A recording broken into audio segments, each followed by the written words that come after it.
Mu buzima bwacu bwa buri munsi hari ibintu bibiri abantu benshi bakunda guhuza mu rujijo: amahirwe n'amafaranga. Hari abibwira ko amafaranga ari ibintu bitungurana bikubaho rimwe, ariko mu by'ukuri amafaranga agenda ajya habayeho gutegura kw'imyitwarire, gutegura icyerekezo, gutegura imikorere ndetse no gutegura ubuzima bwose. Nta muntu wigeze ukira amafaranga menshi adafite gahunda. Niyo yabonye bitunguranye ayamara vuba, kuko kutagira gahunda bituma ibintu byose byangirika vuba. Gutegura ni nk'inyandiko y'ubuzima, ni urufunguzo rutanga ibindi byose. Iyo wateguye neza, buri kimwe kiba gifite aho cyakagombye kuba gishyizwe, igihe n'ingufu byawe bikaba bifite icyerekezo. Iyo udafite gutegura, n'amahirwe menshi urayabona ukayatakaza, kuko ntacyo yakoresha ngo uyakuremo inyungu. Niyo mpamvu bivugwa ko amafaranga akunda abantu bateguye, ntakunda abantu badafite ubushake. Rero niyo mpamvu tugiye kurebera hamwe impamvu nyamukuru 7 zituma gutegura bingana n'amafaranga mu buryo burambuye kandi bufite ubwenge bwinshi. Impamvu ya 5 n'iya 7 ni ingenzi kubyumva, nkagusaba gukanda subscribe kugira ngo ukomeze kudushyigikira. Impamvu ya mbere: gutegura bituma ugera ku ntego neza. Iyo udafite intego zihamye kandi ziri mu nyandiko, uba uri kugendera mu mwijima. Gutegura bituma umenya icyo ukora, impamvu bikora, nuko ukora ibintu byihuse. Ntibihagije kugira intego mu mutwe gusa, ahubwo zigomba kuba zanditse kandi zifite igihe ntarengwa. Iyo wateguye neza buri munsi, ubyuka uzi icyo ugomba gukora kugira ngo ugere ku ntego zawe. Umunsi umwe wateguye neza urusha agaciro imyaka y'umunaniro idafite icyerekezo. Uko ugenda utsinda imirimo mito mito, niko ugenda ugera ku ntego nini. Amagambo y'ubwenge: intego idateguwe iba ari inzozi, intego yateguwe iba ari umugambi. Ujya aho yifuza kujya, si ujya aho iminsi imujyana. Ubuzima budafite intego nini ni nk'ingendo zitagira igisirikare. Impamvu ya 2: gutegura kugabanya amakosa. Amafaranga menshi ahera mu makosa mato mato. Kugura ibintu utateguye, gukora imishinga utatekerejeho, gufata imyanzuro yihuse, cyangwa se gukora ibintu usabwe n'amafaranga ndetse bikoranye amarangamutima aho yakagombye kuba ari ntushiramo ubwenge. Gutegura bituma wicara ukabanza gutekereza ndetse no kungura ibitekerezo byinshi kugira ngo ukore umushinga wawe neza. Iyo udafite gahunda, ugeraho ugabanya amakosa ashobora kugabanya amafaranga. Umenya ibintu ugomba kwirinda, ibyo ugomba gushyiraho ingufu n'ibyo ugomba kwitaho ndetse mu buzima bwawe bwa buri munsi. Kandi uko ugenda utekereza mu buryo bw'imibare: ninjya aha nzahomba iki, nintabikora nzahomba iki. Ibyo byose bihindura ubuzima bwawe bw'amafaranga.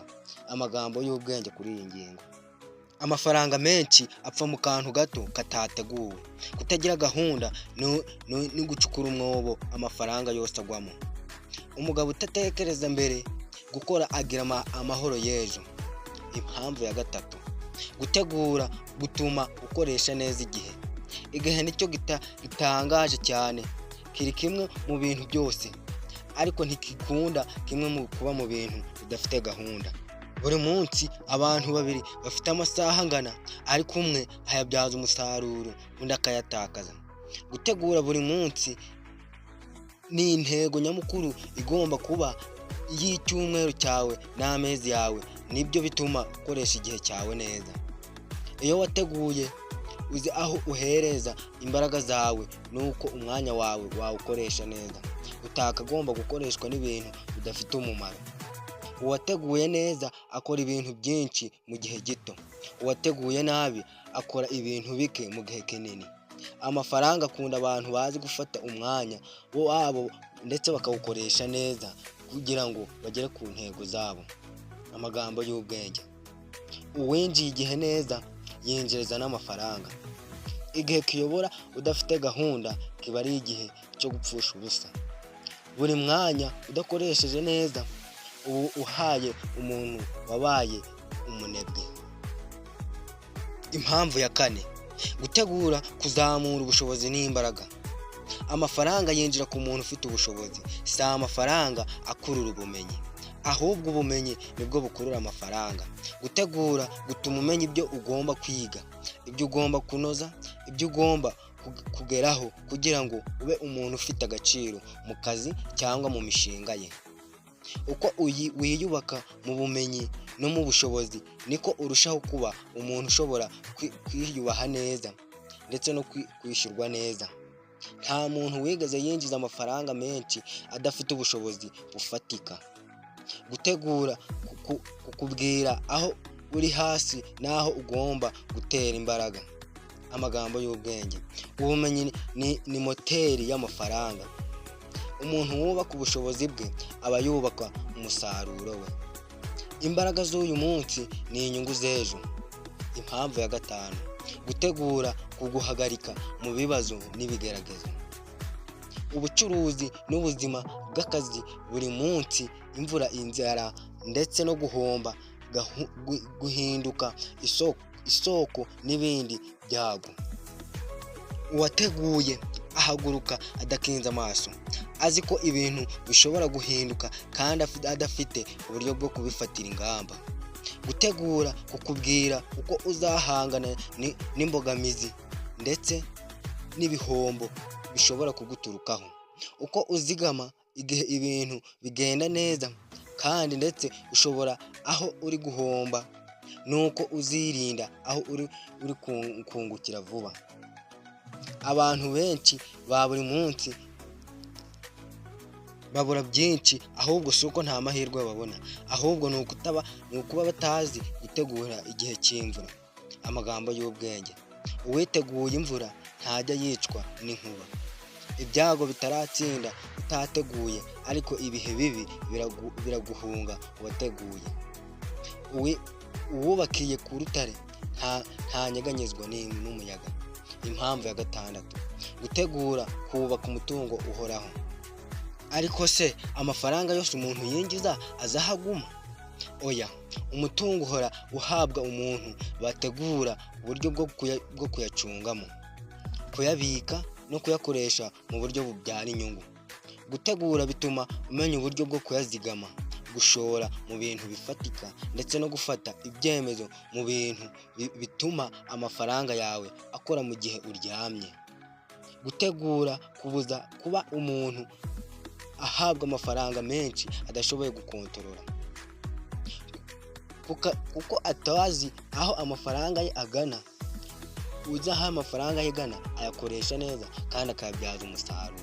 Uwakoraga amafaranga umutungo we wa buri munsi, si amafaranga menshi ubonye, ahubwo nayo usize inyuma y'igihe kirekire. Amagambo y'ubwenge. Amafaranga uyakora mu mutungo wubaka. Abantu bose binjiza, abandi bagategura ibintu byabo kugira ngo bibinjirize. Impamvu ya karindwi, gutegura kubaka ubumenyi bwawe bwimbitse ndetse n'ingamba wafata igihe wahombye.